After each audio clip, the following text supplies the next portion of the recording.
thanks again for coming along tonight. The whole idea of the evening was to give you an outline of the Marketing Makeover Program. So I was going to give you a bit of a view of what to expect when you come along to this program. Why would you want to do it? So normally when people think of marketing, they tend to think of all of these things. And I've highlighted some of these things that people tend to go to more specifically. So for example, LinkedIn, printing, emails, events, but then there's such a gamut of things that you can do with regards to marketing activities. And this only touches the surface, all the things I've spread out on this screen. What tends to happen is people tend to focus on a particular activity that they think they need to be doing, and inevitably start to talk to different types of experts. And I'm talking from my experience because I've done this myself too. And you think, well, I need to do some marketing. How am I going to get more people to my website? How am I going to generate more sales? And you'll talk to an expert and you'll get a perspective from that particular type of expert, whether it's a web developer, a branding person, a social media person. So this is where I've coined the whole phrase of the marketing sucks cycle, right? So what happens is the problem is that you want to do some more marketing because you're not getting the traction that you think you need or that you want. You get some expert advice. And again, that expert, and the reason why I've got it in inverted commas, it's not that they're not an expert, it's they're an expert in a particular area of marketing. And they will do what they need to do to sell you their services, which is fair enough, right? You need a new logo. You need a new website. A social media campaign is going to solve all your problems. Then you might be convinced that that's where you want to go. You'll spend a bucket load of dollars and even a lot of your time in whatever that activity is, only to find over time that you start to feel like you're not getting any ROI, you're not getting the engagement that you needed, you're not getting any of the assets or the marketing access that you were actually wanting, and you become pretty tired and very cynical. You get to a stage where you start to think, oh my God, this is a whole bunch of BS. The only people making money out of this are the marketing people. I'm not making anything. And you throw it out, or you stop it, or you change your mind. And you might even decide, I'm not going to do anything for a while. What happens then? 3, 6 months, 12 months later, you go, oh my God, I need to do some marketing. And you tend to go through the exact same cycle all over again. So that's one of the reasons why I developed this program, because I wanted to say, stop just looping around and going round and round in circles. Stop this cycle. And there are a lot of things to do, because I always think you can blame these providers or these other services that you decide to use. And, sometimes they're not that great, but sometimes the problem is actually you, because you haven't been able to articulate well enough exactly what you need. So they have to go off and guess. And you might think, well, how hard is it, right? I sell cakes. I buy houses for people. I sell financial plans. But you don't want to be generic, and you don't want to be like everybody else. So in this program, what I'm not doing is teaching you how to do branding, or teaching you how to create a video, or teaching you how to do SEO or build a website. I'm not doing any of those things in this program. What I'm doing is, and why I call it a makeover, is I want to work with you to do the research and actually do the planning. Because in my view, if you're marketing without a plan, it's like building a house without a solid foundation. So think about this. If you're looking at the way a house is structured, you've got the foundation at the bottom of it. If you don't have that foundation set properly, then all the framework that comes together to build the home is not going to stand sturdy enough. Then the roof on top is your managing your actual marketing plan. But what I find is it tends to happen like us about. People tend to go straight into these activities without actually having a plan or doing the research or understanding a lot of the concepts of what they need to understand with their marketing. So I guess the example, the metaphor I can use is if you are building a home, for example, also, you might do the planning, but then would you build the cinema room before you build the bedroom and the kitchen and the bathroom? You wouldn't do that. And all of those decisions are based on your budget and the resources that you have. So I don't see marketing as any different. So that's what I try to do in this actual program or this workshop. So in terms of what we actually get out of it at the end of it, I've got here set 4 sessions, but what the 2 days that this is run on, I actually split each day up into like 2 sessions. So for example, in the first day, we will actually do a lot of work on messaging. So we'll actually get you to do exercises yourself. And that's the reason why, excuse me. It's the reason why I do it across 2 full days, and rather than just dump information on you in half a day, is because I want you to do the work in the room. So I actually run through a whole bunch of exercises with you to help you navigate through or formulate or define the messaging that you want to deliver for your brand. We do some work around your competitors, and I'm not doing that because I want you to copy what your competitors are doing. It's more about, let's look at what is going on in your marketplace and see where there's a gap, maybe where they're not doing something really well, for example, or where they're not doing something at all with regards to marketing that you can actually fill. The second half of the first day is we actually do a lot of work around helping to identify who your ideal client is. And generally, I find a lot of people will say, anyone who needs their tax returns done. That's not necessarily your ideal client. We try to hone in more specifically around who your client actually is. So we do a bunch of exercises, we do a lot of research, we do some brainstorming, and we come together with, I guess you could call it an avatar, you can call it a persona, whatever you want to call it. People call it different things, but who is your actual ideal client? And then we try to extrapolate that to creating what I call an empathy map and a customer journey as well for those particular customers. Because when you're marketing, there's different ways that you can market to people at different stages of the journey, but also there's different ways that you can talk to your customers depending on what their pain points are and what it is that they want to feel like they're getting something great, right? So, and building up the value for them. And because of the work we do with our messaging, we can tweak that depending on which customer it is that we're talking to. Then on the second day, we do work around what sort of trends are there going on in your industry. So you do some research, I give you some time, because by looking at those trends, it can help you actually identify some content that you can use and different ways that you can market yourself, stay ahead of your trends. We look at what your current products and services are and maybe help, I guess, streamline that a little bit. I'm not here to tell you what your products and services should be. I'm not here to tell you how much you should be charging, but we kind of work through that because sometimes that landscape can be quite confusing for customers, and it can be quite confusing in your marketing as well. So we try to work around how to streamline that. We do some exercises around what sort of current assets you've got already in your marketing, because I'm not an advocate of spending money just for the sake of it within marketing. It's like, well, what have you got? What can we use? What can't we use? What do we need to reinvent? Or what can we just tweak and use again? And I also help you define a budget. I come across a lot of people when I ask them what their marketing budget is, and a very typical answer I get is as little as possible, right? Which is a bit of a BS sort of answer.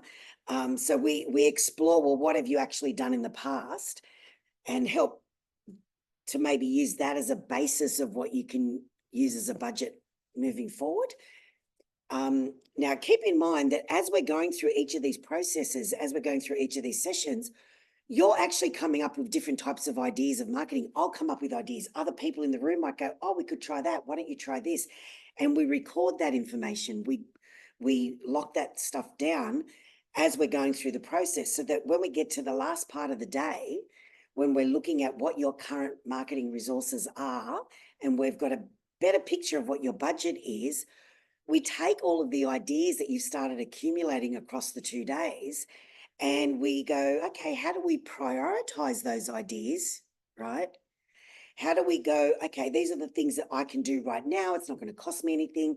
These are the things that I can actually do. I can get a little bit of help that I've already got that I pay for, or these are the things that I must have, but I can't do them, but I definitely need to find somebody to do them for me, so I need to pay.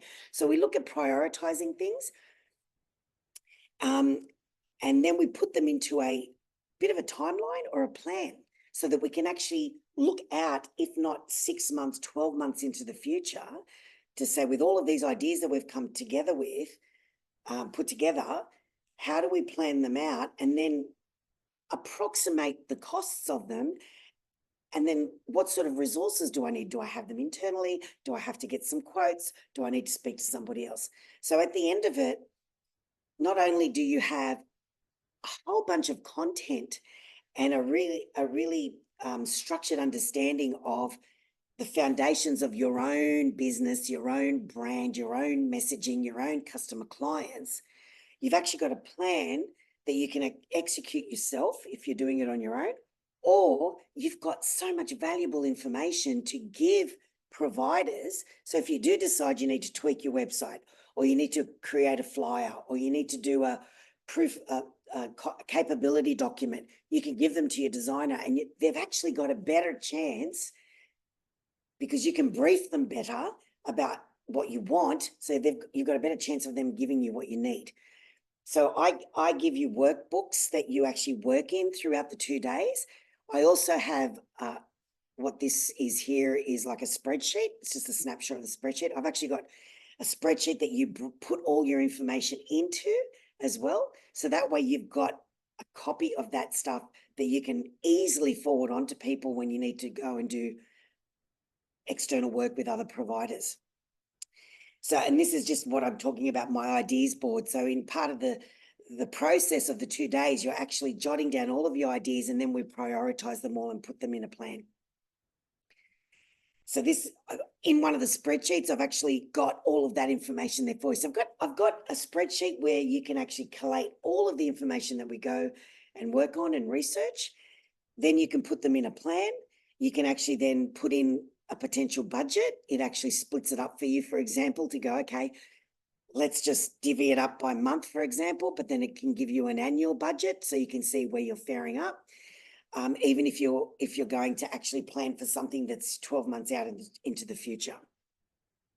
So in essence, that's pretty much a summary of what the program will do for you and what you'll walk away with at the end of it.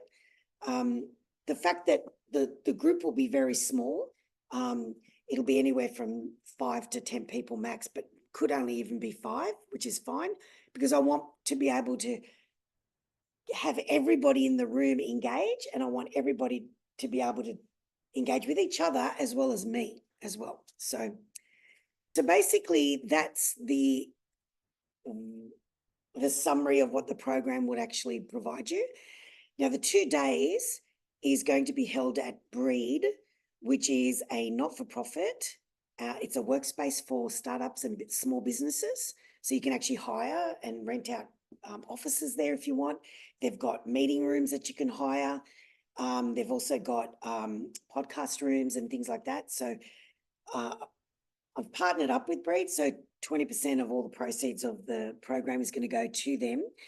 And by registering for the program, you also get a whole bunch of added extras. So you'll get a session with me after the 2 days. We'll schedule a session where I'll actually run through a brand personality test with you. So I'll help you identify what your brand personality is as well. So that's going to help you with your marketing as well. You'll get 3 hours free. I think it's 3 hours free in the podcast room at Breed. You'll also get, so Sheila is not only a financial planner, she actually has she's on the board at SWA Radio, which is the local radio station in Blacktown. and she's got a program, which is a business money program. So you'll get an interview with Sheila on her radio program, which will be recorded that you can use afterwards. And you'll also get a 30-second commercial or ad produced for you, for your business, that you can then use anywhere you want. You don't have to use it on the radio, but you can use it anywhere you want. So that's the added extras that you'll get with registering and coming along to the course as well. So how does that sound? Yeah, that sounds good. So do you feel that you're in that sort of, or you've been in that sort of, any of these sort of predicaments in the past with regards to just trying things and not working, or not sure that you've been able to provide the right information? One of the biggest things with this sort of program too, I always find that either the business owner or somebody that is the decision maker, right? Because, you know, I tend to find when sometimes businesses might want to send their marketing assistant, right? And the marketing assistant thinks it's great and thinks it's wonderful, and they go and they've got this plan and they've got all these ideas, and then they go to the business owner and they go, no, we're not going to do all of that. But there's so many insights that people get by actually physically being here and doing this, but also being able to brainstorm in the room with others in the room, but also with myself. It creates so much more value if the business owner or the decision maker is there. Now, that doesn't mean to say whatever you come up with, Michelle, you have to physically execute yourself. Of course you don't, but you've got a better understanding to be able to delegate and pass on what you want to have done. And what I find too is it's a really good way. People tend to get a lot of clarity as well about what to do now or what to wait for. You know,